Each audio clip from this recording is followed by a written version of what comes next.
បាទហើយជាបន្តទៅទៀតនេះសូមអញ្ជើញសប្បាយរីករាយជាមួយនឹងលោកឈឿនអាដាមជាមួយនឹងកញ្ញាឡាឌីនជាបន្តទៀតបាទនៅពេលនេះខ្ញុំបាទសូមសម្រាប់មួយផ្លែសិនបាទ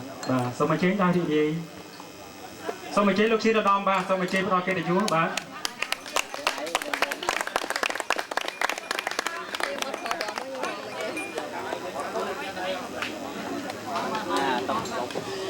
បាទអរគុណច្រើនហើយបន្តក៏សូមអរគុណលោកសុភាពជាមួយនឹងកញ្ញាផងដែរ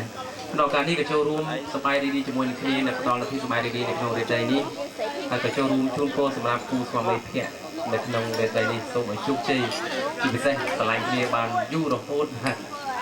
ហើយក៏ជូនពរភ្ញៀវកិត្តិយសទៅបានចូលរួមទាំងអស់បានសូមអញ្ជើញកំសាន្តសប្បាយទាំងអស់គ្នានៅក្នុងរាត្រីនេះដែរដើម្បីអបអរគូស្វាមីភក្តិក្នុងរាត្រីនេះអរគុណ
មនុស្សមួយនគររស់